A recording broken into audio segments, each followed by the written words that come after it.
সব সীমা ছাড়ালো ভোটের হিংসা। আপনারা জানেন ইতিমধ্যেই শুভেন্দু অধিকারীর আত্মসহায়ক চন্দ্রনাথ রথকে গুলি করে খুন, গাড়ি করে বাড়ি ফেরার পথে পয়েন্ট ব্ল্যাঙ্ক রেঞ্জ থেকে গুলি। কয়েকদিন রেকি করেই চন্দ্রনাথকে খুন। প্রাথমিকভাবে এটাই মনে করছে পুলিশ। চন্দ্রনাথের গাড়ি ঘিরে ফেলে আটকানো হয়, কাঁচের জানলায় বন্দুক ঠেকিয়ে 10 রাউন্ড গুলি। চন্দ্রনাথকে লক্ষ্য করে 4 রাউন্ড গুলি করা হয়। গাড়ি থেকে নেমে গুলি করে শার্প শুটার। তার আগে বাইক চালকের সঙ্গে ইঙ্গিতে কথা। তারপর রাজারহাটের দিকে পালায় দুষ্কৃতীরা। স্থানীয় 3 দুষ্কৃতীকে আটক করেছে পুলিশ। খতিয়ে দেখা হচ্ছে এলাকার সমস্ত সিসিটিভি ক্যামেরা, যে সিসিটিভি ক্যামেরা অত্যন্ত তাৎপর্যপূর্ণ তদন্তের ক্ষেত্রে। এই মুহূর্তে আপনাদের যেমনটা জানাচ্ছিলাম যে কয়েকদিন রেকি করেই চন্দ্রনাথ রথকে খুন করা হয়। প্রথমে গাড়ি আটকে ঘিরে ফেলা হয়, কাচের জানলায় বন্দুক ঠেকিয়ে 10 রাউন্ড গুলি। চন্দ্রনাথকে লক্ষ্য করে 4 রাউন্ড গুলি। গাড়ি থেকে নেমে গুলি করে শার্প শুটাররা। গুলি করে রাজারহাটের দিকে পালায় দুষ্কৃতীরা। স্থানীয় 3 দুষ্কৃতীকে আটক করেছে পুলিশ। খতিয়ে দেখা হচ্ছে এলাকার সমস্ত সিসিটিভি ফুটেজ। পরিকল্পিত নৃশংস হত্যাকাণ্ড। শনিবার শপথ গ্রহণ রয়েছে, তার ঠিক 2 দিন আগেই শুভেন্দু অধিকারীর আত্মসহায়ককে খুনের ঘটনা। বুকে এবং পেটে পরপর গুলি চালানোর ঘটনা। আপনাদের দেখাচ্ছি ঘটনার সিসিটিভি ফুটেজ। এই মুহূর্তে আপনাদের দেখাচ্ছি যে সেদিন রাত্রিবেলা 10টা 10 নাগাদ একেবারে যে ঘটনা ঘটেছিল সেই ছবি আপনাদের সামনে আমরা তুলে ধরছি। প্রথমে গাড়ি আটকে ঘিরে ফেলা হয়, কাচের জানলায় বন্দুক ঠেকিয়ে রীতিমতো গুলি চালানোর ঘটনা। আমরা কথা বলবো, আমাদের সঙ্গে রয়েছেন আমাদের প্রতিনিধি প্রীতি পাত্র। প্রীতি, একদমই যেটা বলার অপেক্ষা রাখে না যে সিসিটিভি ফুটেজ অত্যন্ত গুরুত্বপূর্ণ তদন্তের ক্ষেত্রে, এবং বলা যেতে পারে যে টাইম লাইন, যে সময় এই ঘটনা ঘটেছিল, একদিকে সিসিটিভি ফুটেজ এবং অন্যদিকে টাইম লাইন তদন্তের ক্ষেত্রে অত্যন্ত গুরুত্বপূর্ণ। কি কি তথ্য এখনো পর্যন্ত উঠে এলো প্রীতি? দেখো, প্রথমে আমরা জানতে পেরেছিলাম যে একটি বাইকে করে 3 জন দুষ্কৃতী এসেছিল, তবে এই মুহূর্তে যেটা আরও খবর আসছে, একটি নয়, একেবারে পুলিশ সূত্রে জানা যাচ্ছে 2টি বাইকে করে দুষ্কৃতীরা এসেছিল এবং 2টি বাইকে 2 জন করে, অর্থাৎ মোট 4 জন দুষ্কৃতীরা, তারাই কিন্তু এই গুলি চালানোর ঘটনা করে। এবং যে 4 চাকায় করে একজন এসেছিলেন তিনি কিন্তু একেবারে তিনি গাড়ি আটকায়। এবং তারপরে আমরা জানি যে সিসিটিভি ফুটেজ ইতিমধ্যেই সামনে এসেছে, যেখানে দেখা যাচ্ছে বাইক থেকে 3 জন নামলেন এবং তার পাশাপাশি গাড়িতে যিনি একজন ছিলেন গাড়ির চালক, তারা নামলেন এবং একেবারে 10 থেকে 12 রাউন্ড গুলি চালানো হয়, এমনটাই পুলিশ সূত্রে খবর। এবং ছবিটা দেখাবো যে সিসিটিভি ফুটেজ ইতিমধ্যেই আমাদের সামনে এসেছে। এখানে একটি সিসিটিভি রয়েছে, তার পাশেই কিন্তু আরও একটি বাড়ি রয়েছে, সেই বাড়ির সিসিটিভি ফুটেজ ইতিমধ্যেই সামনে এসেছে, যেখানে দেখা যাচ্ছে একেবারে হাড় হিম করা সেই ছবি। একেবারে চন্দ্রনাথ রথ তার গাড়ি যাচ্ছেন এবং তার গাড়ি একটা 4 চাকার গাড়ি এসে আটকালো এবং তারপরেই বাইক থেকে নামলেন। সেই নামার পরেই কিন্তু একেবারে 10 রাউন্ড প্রায় গুলি চালানো হলো, সেই ছবি কিন্তু ইতিমধ্যেই সামনে আসছে।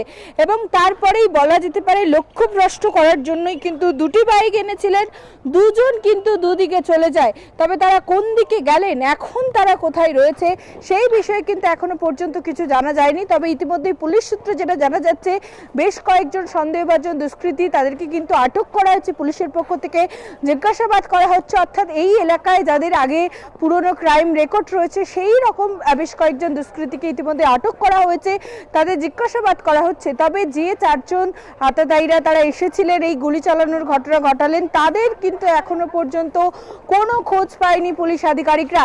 তবে পুলিশ সূত্রে প্রাথমিকভাবে যেটা তারা মনে করছেন যে প্রত্যেককেই কিন্তু ভাড়া করে নিয়ে আসা হয়েছিল, অর্থাৎ তাদেরকে কেউ এই চন্দ্রনাথ রথ তাকে খুন করার বা তাকে গুলি করার কিন্তু বরাত দিয়েছিলেন এবং সেই মতো গোটা বিষয়টি পরিকল্পনা করা হয় এবং পরিকল্পনা মাফিক কিন্তু গোটা বিষয়টি করা হয়। কারণ যেটা আমরা ইতিমধ্যেই জানি যে বাইকে করে আসা হয়েছিল, তার কোনো নাম্বার প্লেট ছিল না, তারা হেলমেট পরে এসেছিলেন এবং সবথেকে উল্লেখযোগ্যভাবে যে 4 চাকার গাড়ি ইতিমধ্যে আটক করা হয়েছে, তাতে যে নাম্বার প্লেট রয়েছে সেই নাম্বার প্লেট নকল।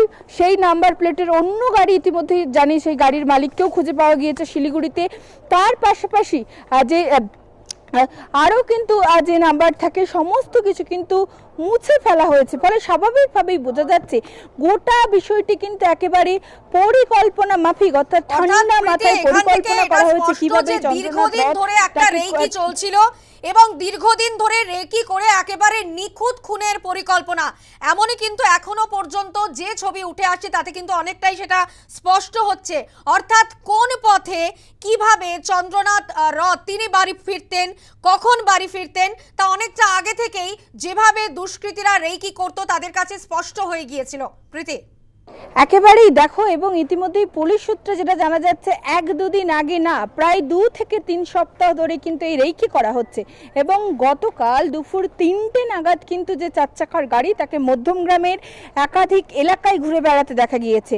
এবং ফলে স্বাভাবিকভাবেই বোঝা যাচ্ছে এই চন্দ্রনাথ রথ তিনি কোথায় যাচ্ছেন, কাদের সঙ্গে দেখা করছেন, তিনি কখন বাড়ি ফিরছেন, গোটা বিষয়টি কিন্তু দুষ্কৃতীরা তারা একেবারে নজরদারি চালিয়েছেন। এবং তারপরেই কোন সময় এবং ঠিক কোন জায়গায় তার উপর আক্রমণ করলে সেই সময় মানুষ আসবেন না বা প্রত্যক্ষদর্শীরা তারা থাকবেন না, এই গোটা বিষয়টি কিন্তু তারা নজরদারি করেন। এবং বলা যেতে পারে ঠান্ডা মাথায় একেবারে পরিকল্পনা করেই কিন্তু এই যে খুনের ঘটনা, সেই খুনের ঘটনা ঘটানো হয়েছে। তবে এর পেছনে মোটিভ কি রয়েছে, কোনো রাজনৈতিক কারণ কিনা, কারণ আমরা জানি এই চন্দ্রনাথ রথ তিনি শুভেন্দু অধিকারীর আত্মসহায়ক এবং দীর্ঘ 8 বছর ধরে তার সঙ্গে তার একটা ভালো সম্পর্ক রয়েছে। এবং শুভেন্দু অধিকারীর সমস্ত কাজ কিন্তু এই চন্দ্রনাথ রথ তিনি সামলান, ফলে তার সমস্ত বিষয়ে তিনি জানেন। ফলে স্বাভাবিকভাবেই যে সেই কারণেই তার উপর হামলা কিনা, তবে ভোটের রেজাল্টের পর এই হামলার পরিকল্পনা হয়েছে এমনটা কিন্তু না, কারণ পুলিশ সূত্রে দাবি 2 থেকে 3 সপ্তাহ ধরে রেকি করা হয়েছে। ফলে স্বাভাবিকভাবেই বোঝা যাচ্ছে ভোটের রেজাল্ট যাই হোক, তার উপর হামলা করার যে পরিকল্পনা, সেই পরিকল্পনা কিন্তু আগে থেকেই ছক কষেছিলেন দুষ্কৃতীরা। এবং সেই মতো একেবারে পরিকল্পনা মাফিক তার উপর হামলা চালানো হয়। তবে এখন দেখার যে 4 জন দুষ্কৃতীরা গোটা ঘটনার সঙ্গে যুক্ত, তারা গাড়ি নিয়ে কোথায় পালিয়ে গেলেন, বা যে 4 চাকা ইতিমধ্যে ব্যবহার করা হয়েছে সেই 4 চাকার কোথা থেকে নিয়ে আসা হয়েছে, সেটা কোনো চুরির গাড়ি কিনা, গোটা বিষয়টি কিন্তু খতিয়ে দেখছেন পুলিশ আধিকারিকরা। ইতিমধ্যেই সিট গঠন করা হয়েছে, একজন আইজি নেতৃত্বের আধিকারিক তিনি একেবারে দায়িত্বে রয়েছেন, তার পাশাপাশি এসটিএফ, আইবি তারাও সেই দলে রয়েছেন। এবং একেবারে সিট গঠন করে কিন্তু ইতিমধ্যেই তদন্ত শুরু করা হয়েছে। মোট 8টি জায়গার সিসিটিভি ফুটেজও কিন্তু ইতিমধ্যেই সংগ্রহ করেছেন পুলিশ আধিকারিকরা, এমনটাই কিন্তু সূত্রের খবর।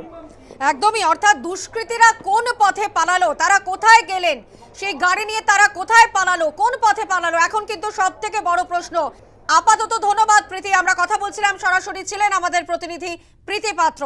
ইতিমধ্যে আপনাদের যেমনটা জানাচ্ছিলাম যে শপথের ঠিক 2 দিন আগে যে ঘটনা ঘটলো, একেবারে মধ্যমগ্রামে জনবহুল রাস্তায় শুভেন্দু অধিকারীর আত্মসহায়ক চন্দ্রনাথ রথকে খুন করা হয়েছে।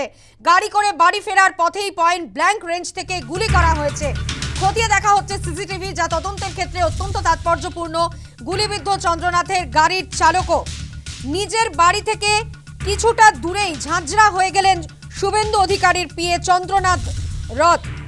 কয়েকদিন রেকি করেই চন্দ্রনাথ রথকে খুন করা হয়েছে। এই ঘটনায় প্রত্যক্ষদর্শীরা তারা কি বলছেন শোনাবো। রাত 10টা, 10:30 থেকে 10:20 মধ্যে আমি যখন রাস্তায় স্ট্রে ডগদের খাওয়াচ্ছি, তখন তার কিছুক্ষণ আগে ভারী বৃষ্টি হওয়াতে রাস্তা শুনশান ছিল। তা খাওয়াচ্ছি, সেই সময় একজন চিৎকার করতে করতে গেল যে ওখানে 2 জনকে গুলি মেরে দিল। করতে গেছে, হ্যাঁ। আমি তখন ওই দিকটায়, রাস্তার ওই দিকটায় খাওয়াচ্ছিলাম, ওই যে দোকানগুলো, চায়ের দোকানটার সামনে। তো শুনে আমি দৌড়ে এলাম, এসে দেখলাম একটা স্করপিওকে একটা অল্টো গার্ড করে রেখেছে, মুখোমুখি দাঁড় করানো, অল্টোতে কেউ নেই, এলাকায় কেউ নেই, গাড়ির ভেতরে একজন কান্নাকাটি করছে। আর দরজা, জানলা দরজা খোলার সাহস পাচ্ছে না। আমি বললাম ভয় নেই, তুমি খোলো। আমি দরজাটা খোলার পর, জানলা খোলার পরে দেখলাম 2 জন পড়ে আছে রক্তাক্ত অবস্থায়। বডিটা বললাম তোলো, দেখি চিনতে পারি কিনা। তোলার চেষ্টা করে পারিনি, কিন্তু যেহেতু তখনও বেঁচে ছিল আমি বললাম আগে হসপিটাল নিয়ে যাও, হসপিটালে নিয়ে যাও, ওকে আগে বাঁচানোর চেষ্টা করো, আমি থানা পুলিশ দেখছি। ওরা নিয়ে গেল, নিয়ে যাওয়ার পরে আরেকজন যে ছিল, মানে তৃতীয় ব্যক্তি, তিনি কি একেবারে সুস্থ ছিল? একজন কাঁদছিল আর দুজন পড়েছিল। এবার যে কাঁদছিল সে তারও কিছু হয়েছে কিনা সেই অন্ধকারের মধ্যে বোঝা যায়নি। আচ্ছা, কাউকে কি বাইক নিয়ে যেতে দেখলেন বা ওই গাড়ি? এই রাস্তায় আমি বারবার বলছি, এই রাস্তায় হাজার হাজার বাইক আর 4 চাকা গাড়ি এখন সারা দিন সারা রাত চলে, অনলাইন ডেলিভারি, এইভাবে বলাটা সম্ভব না।